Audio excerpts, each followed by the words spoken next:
Hey everyone, my name is Milton, and I'm back with the next part of my story. Last time, I told you about how I met Peter and tried to help him earn some money. Apart from that, I told Cole that he could marry Tina, but my plan was to actually get him married to Natalie. Before I continue my story, don't forget to subscribe to the channel to show your support.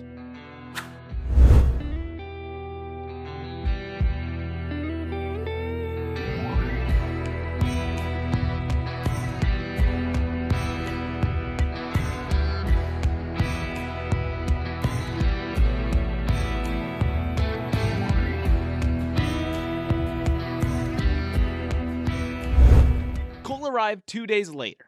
He started laughing when he saw that I was staying at a cheap motel. "Did you run out of money or what?"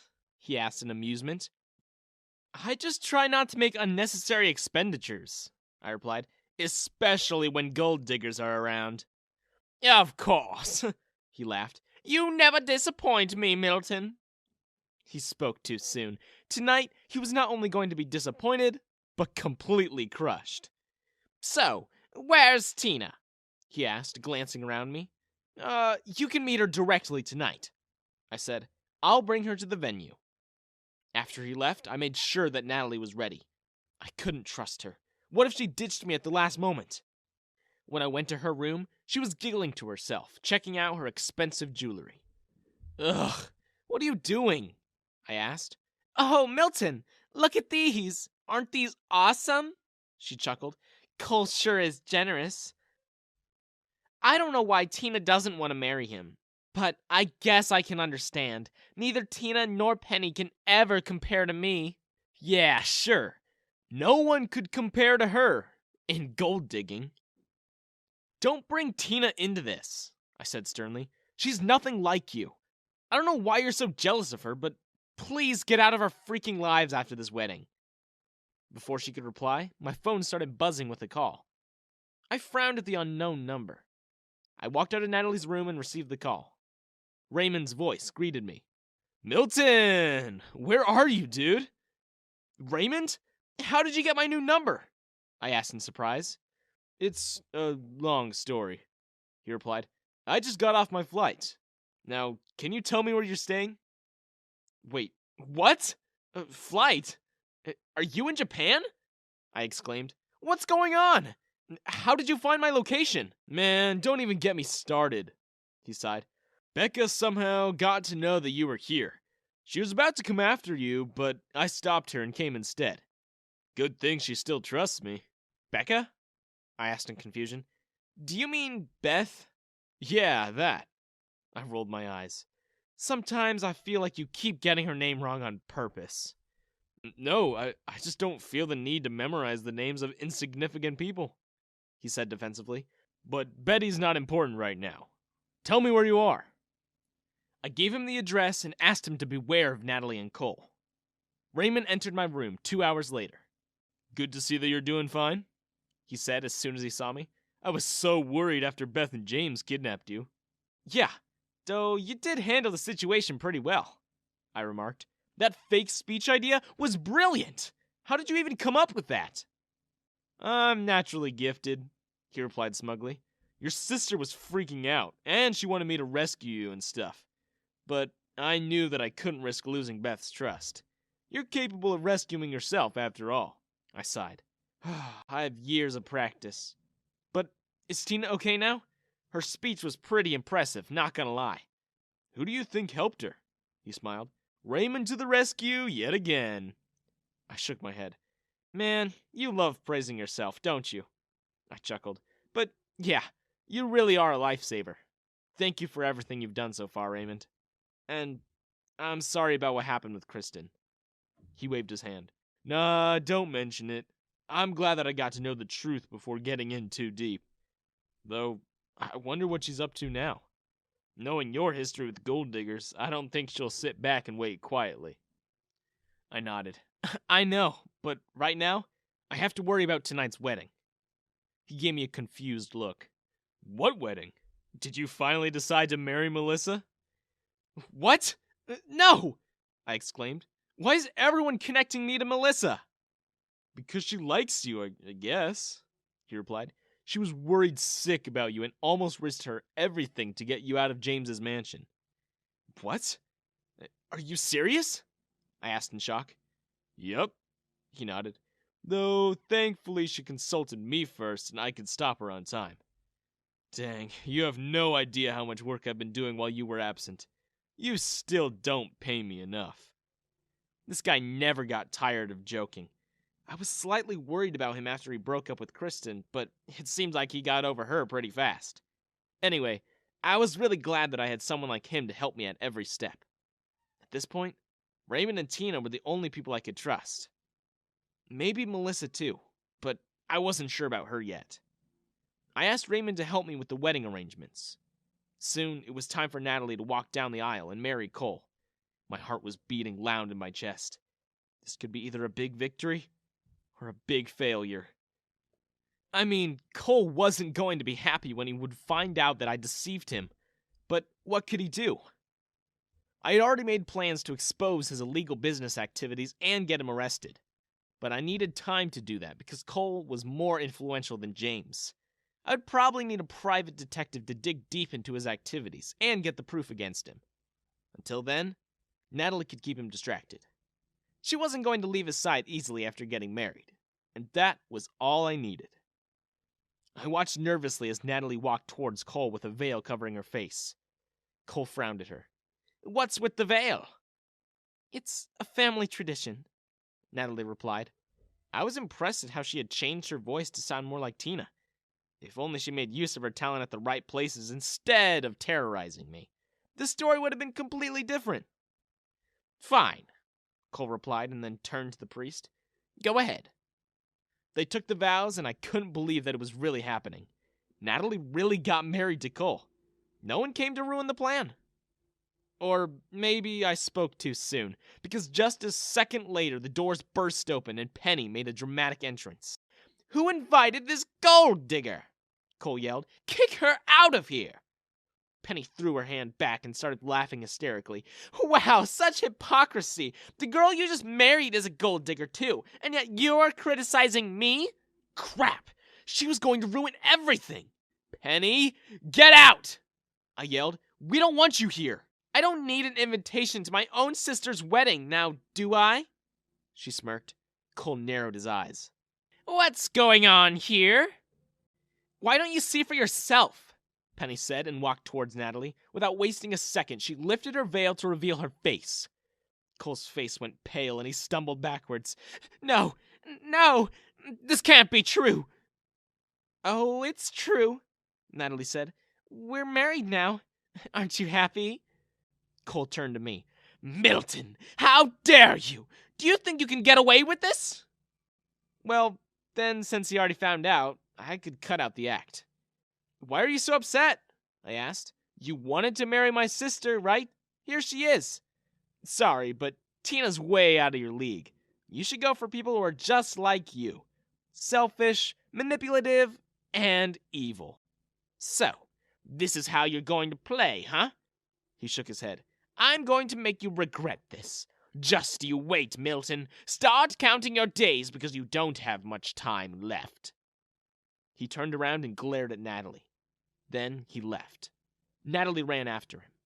As soon as they were out, Raymond came out from the place where he was hiding. Dude, my nephew's like 3 years old, and his threats sound better than that Cole guy, Raymond said. Then he turned to Penny. And you? Who sent you here? Weren't you, super close to Natalie? Why are you trying to sabotage her, then? She started it, Penny replied. She shouldn't have left me behind to have all the fun herself. I'm barely surviving with the money that James gives me, and here my sister got herself a rich husband. I've always looked out for her and did everything that she wanted me to. And this is how she repaid me. Wow, now my enemies were backstabbing each other.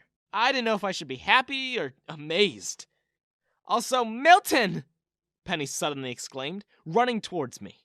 Before I could register what was happening, she hugged me tightly. You, get away!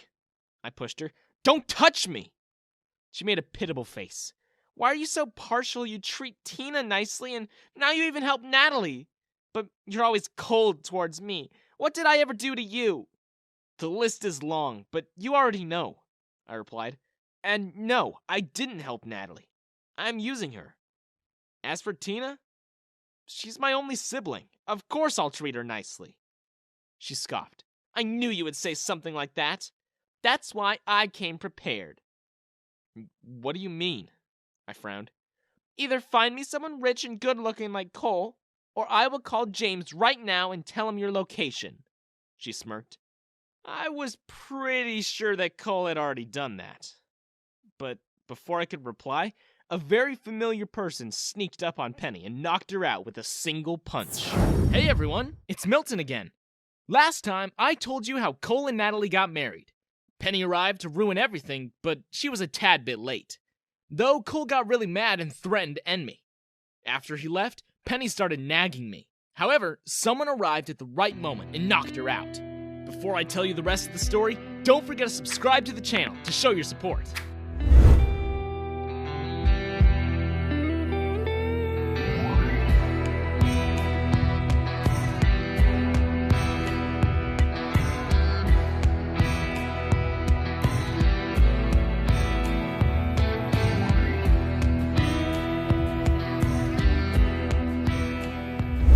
The person who had punched Penny was Melissa. I was really shocked to see her. I didn't know that she was in Japan too. Raymond gaped to her. What did you just do? Well, she was being too noisy. Melissa shrugged. I couldn't stand her any longer. I wasn't going to deny that. These gold diggers were such a headache. What are you doing here, though? When did you come? I asked Melissa. I heard James saying something about you being here, she replied. Then I got to know that Raymond was here too. I decided to keep an eye on Penny, and as expected, she followed you guys here. Dang it. How did they always find out my location? I exclaimed. They won't let me live in peace, even if I changed my name and moved to Antarctica. Melissa sighed. Looks like it. Don't worry, though. I'll take care of Penny. As soon as she said those words, though, Penny started moving, and before I knew it, she had regained consciousness. She cursed under her breath when she saw Melissa. Then, without even getting up from her position, she crawled towards me. I watched her in utter confusion. Before I could process anything, she grabbed my ankle. What was she doing now? Milton, marry me, please! She started crying. I'll be really miserable if you leave me alone. Tina's gone, and now Natalie too. Why must I suffer alone? Well, she deserved to be miserable. She should have thought about it before doing all those horrible things. But what was up with this marriage proposal? I always ignored their twisted love confessions, but dang, Penny just took it up a notch. Did that punch do some damage to her brain? Raymond asked in disgust. No, it was already damaged, I replied, and tried to get away from Penny, but she had a firm hold on me. Let me go! I yelled at her. Don't force me to take drastic measures, Penny! Actually, Melissa started, you don't have a chance here, Penny, because Milton is marrying me. My eyes widened. What was she saying? Melissa met my eyes and nodded. That was when I understood. She was just saying this to get Penny away from me. You will never marry someone as pathetic as you, Penny said to Melissa. You ditched him a long time ago, remember? Yeah, and I still regret that. I was a fool to have listened to you and your gold-digging sister, Melissa replied. But now everything's okay between Milton and me, and we're planning to get married. So get out of here. Did Penny listen? Of course not. Her crying rose by an octave, and I had to cover my ears. Thankfully, Raymond came to my rescue and dragged her away. It looked like he was having a hard time since Penny kept scratching him with her nails. Milton! Run! Raymond yelled at me. I'll take care of her. I didn't think twice before turning around and dashing out of the place. As soon as I came out, I booked tickets for the next flight. I could not stay here any longer. But before leaving, I wanted to see Peter one last time. I hoped he was doing fine. I called him, but there was no response. I was getting a very bad feeling in my gut. My sisters didn't find out about Peter, right? In any case, I went to the address that Peter had once given me. He was not picking up my calls or answering the texts. Maybe I could find that Hannah girl he had mentioned earlier. However, when I reached his home, no one was to be found inside. I asked the neighbors about Peter's whereabouts. They told me that they had seen some old guy carrying his dead body. My heart dropped. What did they mean, dead body? He was completely fine just a few days ago. And I was pretty sure that he was earning good money, so who could have done this to him? I couldn't waste time. Maybe this was a plot. I wouldn't be able to believe anything until I saw it with my own eyes. I rushed towards the nearest graveyard and saw an old man lowering a casket. "Stop!" I yelled, hoping that he would hear me over the sound of the pouring rain. Luckily, he did. I rushed towards him and pulled Peter out of the casket. As I had suspected, he was alive. Who could be so cruel to do such a thing to a kid? Peter had worse luck than me. But I was glad that I could save him in the end. "Can't believe you were just going to bury me alive," he said to his servant in disbelief. After he got over his shock, I gave him a water bottle and asked him about what happened. "It's not your servant's fault," I told him. "He was obviously sad about your death. Anyway, I thought you were all set. Where did it go wrong for you to end up like this?" He stared at the ground solemnly. "I trusted the wrong person. Hannah betrayed me. Dang it. Yet another gold digger. I had my doubts from the moment he had described Hannah to me. But she was only a 16-year-old kid. I didn't know she was capable of this." I shook my head. "Uh-oh.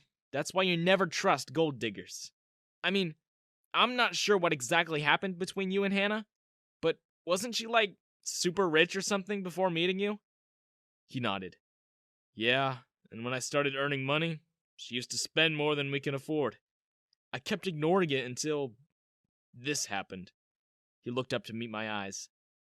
"But, what are you doing here?" I explained everything to him and told him that I was leaving soon. He looked like he was going to cry, and my heart really broke for him. I patted his shoulder and asked him to contact me if he ever needed help. I was short on time, or else I would have stayed with him and solved all his problems. But knowing my enemies, they would harm Peter if they ever found out about him.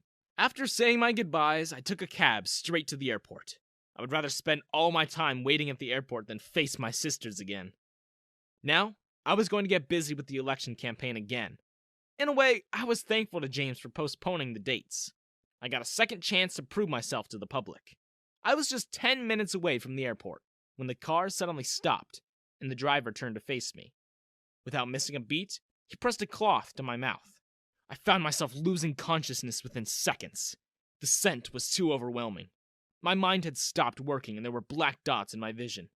I heard someone murmuring, but slowly the voice drowned out as everything faded into darkness. Yep, you guessed it right. My enemies had organized my demise once again. I had been kidnapped. When my eyes opened, I found myself suspended in the air. My mind was still reeling from everything. I glanced around to make sense of my surroundings. There were a lot of people. Was this some kind of stage? Why was everyone cheering and clapping? I glanced beneath me and almost let out a scream when I saw water. Suddenly, I was being lowered. I was falling into what seemed to be an aquarium. "Stop it! Let me go!" I yelled, but no one heard me. Everyone was busy cheering. Were they making a show out of me? What was even happening? Did these people pay for watching me drown? Soon, I was completely underwater. I had to hold my breath. I tried going up, but it didn't work. I glanced down to see that some weights were tied to my feet, making it impossible for me to go up. I almost had a heart attack when Penny's face appeared in front of me. She was underwater just like me. But how was she not dying? I got the answer seconds later when my eyes fell on the device that was attached to her for the supply of oxygen. Penny pointed towards something, and I followed the direction of her finger to see a table and 2 chairs arranged inside the aquarium. This whole setup screamed romantic. But for me, it was nothing short of a nightmare. I looked up to see the audience sitting behind the glass wall. There were some familiar faces in the crowd. Natalie, Kristen, and even James. There were several guards, too. I was slowly losing my breath. If this continued, I was going to die soon. I glanced at Penny. She pointed towards the banners that several people were holding. Those banners said, "Kiss her or stop breathing." I swear, I literally stopped breathing for a moment. What the actual heck? Had they actually lost it? They wanted me to kiss my biological sister. Where did these disgusting people come from? Though soon enough, my lungs started burning. I was losing it. My life was going to end. I have to kiss Penny. I need air to survive. What could I do now?